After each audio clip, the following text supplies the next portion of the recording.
के बाद खुशामदी। खबरों के सिलसिले को आगे बढ़ाएंगे और खबर शामिल करते हैं आजादी सहाफत पर एक और कारी ज़र्ब। बोल न्यूज के एंकर पर्सन जमील फारूकी को नामालूम नंबर से धमकियां।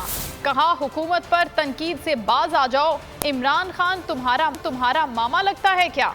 बोल न्यूज और जमील फारूकी अपने मौक़िफ़ पर कायम। कहते हैं हम हक और सच की आवाज़ बुलंद करते रहेंगे। ओछे हथकंडों से कुछ हासिल ना होगा।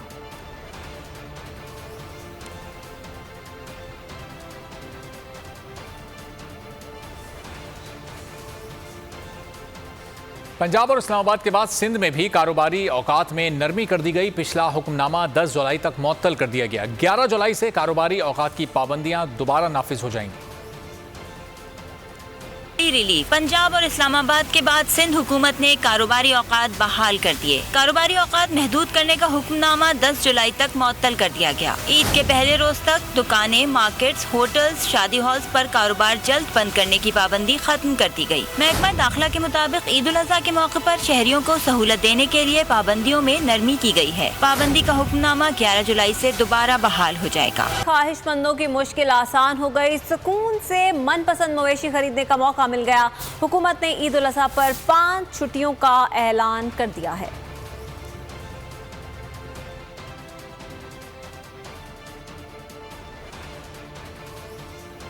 अज़हा की आमद के साथ ही पतोकी में मवेशियों का चारा महंगा हो गया। मवेशी खरीदने के बाद शहरियों को चारा खरीदने में भी मुश्किलात का सामना है। रिपोर्ट करेंगे रिजवान आसी। वहाँ मवेशियों की कीमतों में होशरुबा इजाफा देखने में आया। वहाँ मवेशियों के लिए चारा फरोख्त करने वालों ने भी कीमतों में इजाफा कर दिया, जिससे शहरियों की परेशानी में मज़ीद इजाफा हो गया। कुर्बानी के जानवरों के लिए चारा खरीदने आने वाले शहरियों का कहना है जानवर भी बहुत महंगा मिला और इधर मार्केट में चारा लेने के लिए आए हैं और इधर 300 से लेकर 400 तक मन फरोख्त हो रहा है। हमें इंतजामिया से गुजारिश है कि चारा बेचने वाले क्रैक डाउन किया जाए ताकि हमें सस्ता चारा फरोख्त हो।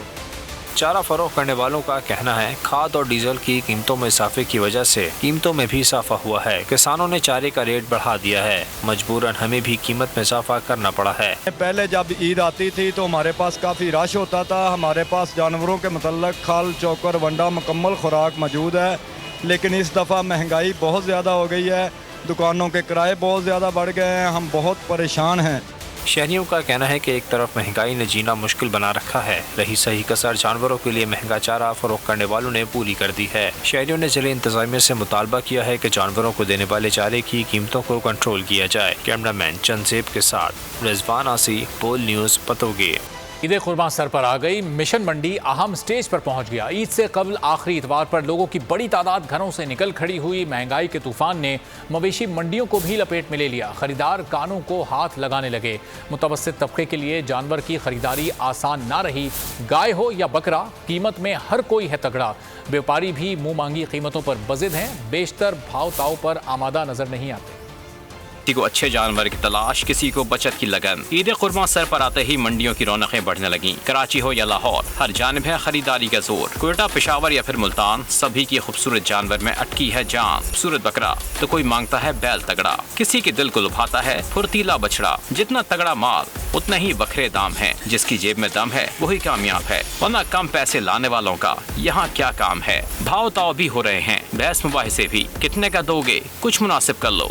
हर जानब से बस यही सदाएं सुनाई देती हैं। खरीदार कहते हैं जानवर कैसे खरीदें। व्यापारी हाथ हल्का रखने पर ही तैयार नहीं हो रहे। मैंने इनको मांगे 20 लाख के, मगर ये 20 लाख के भी नहीं दे रहे। 30 लाख फाइनल बोल रहे। यहाँ रेट जो है ना आसमानों को छू रहे हैं, इसलिए मैं और नहीं खरीद पा रहा। सोच रहा हूँ कैसे किया जाएगा। ये काफ़ी ज़्यादा कीमत बता रहे हैं जो हमारी समझ से बाहर है। खरीदारों का अपना दुखड़ा है, व्यापारियों की अपनी कहानी है। कहते हैं जानवर महंगा मिला है, ऊपर से खर्चा भी ठीक ठाक किया है। बहुत सारी खिदमत की है, इनकी डिमांड 10 लाख रुपए है। महंगाई का शिकवा भी, कम वक्त का खदशा भी, मगर अवाम फिर भी सुन्नत इब्राहिमी की अदायगी के लिए पुरज़्म है। और ठट्ठा की मवेशी मंडी भी महंगाई की जद में है। जानवर बेशुमार मगर खरीदार नायाब होने लगे। रिपोर्ट कर रहे हैं नजाकत अली शाह। करीब आते ही मवेशी मंडियां भी आबाद। ठट्टा जिले की सबसे बड़ी मवेशी मंडी हैदराबाद वैन स्टॉप पर वाक़ है। मवेशी मंडी में बैल, बकरे, गाय, दुम्बों समेत बेहतरीन नस्ल के जानवर बड़ी तादाद में मौजूद हैं। देखने के लिए आने वाले शहरी अच्छे से अच्छा जानवर खरीदने के ख्वाहिशमंद होते हैं, मगर जानवरों की कीमतें सुनते ही मंडी से खाली हाथ वापस जाने पर मजबूर हैं। पेट्रोल महंगा, गरीब आदमी भी तबाह हो गया। आपके सामने देखो बिल्कुल खाली लगा पड़ा है और मंडी भी इतनी महंगी, आसमान पे बात कर रही है। बकरे आजकल मेरे 20,000 वाला बकरा 30,000, वो 50, 60, 70,000 से कम मिल रहा नहीं है। मंडी बहुत ऊपर है, इस वजह से आप देख रहे हैं मंडी में कोई लेने वाला कोई बंदा ही नहीं है। इस टाइम पे बहुत महंगा है इस टाइम पे जानवर। महंगाई के बायस ठट्टा की मवेशी मंडी में जानवर तो बड़ी तादाद में मौजूद हैं, मगर खरीदार बहुत कम। मंडी में जानवरों की कीमतें गुज़िश्ता साल की निस्बत ज़्यादा हैं। खरीदारों का कहना है कीमतें ज़्यादा होने की वजह से खाली हाथ वापस जाना पड़ता है। और कुछ बात हो जाए मौसम की, कराची के बासी आसमान ही तकते रह गए। ना घंघोर घटाएं आई, ना ही बादलों ने मी बरसाया। महकमे मौसमियात की सभी पेशगोइयां पूरी ना हो सकी। शहरियों ने संडे को फंडे बनाने का भरपूर प्लान बनाया, लेकिन गर्मी और हब्स ने मजा किरकिरा कर दिया। मौसम का हाल बताने वालों ने शहर में आज शाम या रात से बारिश की पेशगोई की है। कराची में तूफानी बारिशों से अर्बन फ्लडिंग का खतरा, नालों की सफाई ताहाल मुकम्मल ना हो सकी। शहरियों ने हुकूमती इक़दामात को ज़बानी जमा खर्च करार दे दिया। खुर्रम शेर जमान कहते हैं बरसात हुई तो कराची फिर डूब जाएगा। हलीम आदिल शेख बोले फ्लड के नाम पर सिंध हुकूमत की करप्शन के किस्से मशहूर हैं। पावरफुल स्पेल बरसने को तैयार, कराची के शहरियों को नालों की सफाई का इंतजार। औरंगी टाउन के अवाम हुकूमती इक़दामात से मुतमईन नहीं। कहते हैं नाले के अतराफ गढ़ों से कई अमवात हो चुकी हैं। मुतअद्दिद शिकायत के बावजूद भी गड्ढे ताहाल नहीं भरे गए। NLC का दफ्तर जा रहा हूँ, NLC को जाकर मैं शिकायत किया कि हमारा घर इधर गड्ढा है, घर गिर जाता है, यहाँ दरिया बन जाता है, लोग हलाक होते हैं। बहुत साल से 10-12 आदमी यहाँ हलाक हुआ है। नहर ख़याम भी कचरे से लबालब भरी हुई है। PTI रहनुमा खुर्रम शेर जमान कहते हैं सिंध हुकूमत कराची को फिर डुबोने पर तुली हुई है। ये सिर्फ ये नहर ख़याम नहीं, इसके अलावा पूरे कराची के जितने भी बरसाती नाले हैं, तमाम बरसाती नालों के यही हालात हैं। पाकिस्तान पीपल्स पार्टी सिर्फ पैसा जमा किया, पैसा इकट्ठा किया है। हलीम आदिल शेख का कहना था अर्बन फ्लडिंग के लिए इक़दाम नहीं किए गए। फ्लड के नाम पर सिंध हुकूमत की करप्शन के किस्से मशहूर हैं। बुलेटिन में खबरों का सिलसिला जारी है। अभी वक्त हुआ है ब्रेक का। ब्रेक के बाद आपको दिखाएंगे कोरोना फिर तबाना और इंसान की मगरमच्छ से शादी के बाद खुशामदी। खबरों का सिलसिला आगे बढ़ाते हैं। और अभी आपको कराची से खबर देंगे, जहां ASF का 8वां यौम शोदा अकीदत व एहतराम से मनाया गया। इस सिलसिले में कराची में तकरीब मुनक्किद की गई, जिसके मेहमान खुसूसी commander 5 corps lieutenant general Mohammad Saeed Hilal Imtiaz military थे।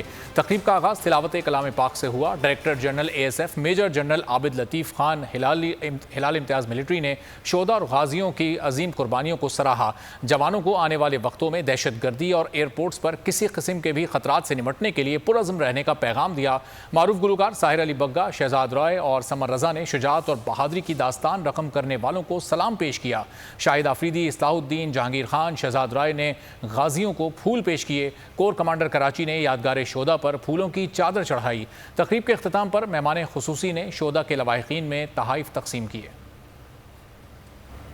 और आपको बताएं कि गवादर में पाक फौज अवाम के चेहरों पर मुस्कुराहट और खुशियां लाई। गवादर क्रिकेट स्टेडियम में पाक फौज ने सजाई नुमाइश। मकामी अफराद, खास तौर पर बच्चे और नौजवान खूब लुत्फानंदोज हुए। एक दिन पाक फौज के साथ गुजारा। स्टेडियम को कौमी परचम और रेजिमेंटल रंगों से सजाया गया। पाक बहरिया और कोस्ट गार्ड्स ने दिफाई सामान, रिवायती मलबूसात और दस्तकारी के स्टॉल्स लगाए, जो तवज्जो का मरकज बने रहे। अब ऑल न्यूज़ हेडक्वार्टर से फिलवक्त के लिए इतना ही। कुछ ही देर में हाजिर होंगे हेडलाइंस के साथ। मजीद अपडेट्स के लिए विजिट कीजिए हमारी वेबसाइट bolnews.com। देखते रहिए बोल न्यूज़। सब्सक्राइब करें और बेल दबाएं ताकि कोई खबर रह न जाए।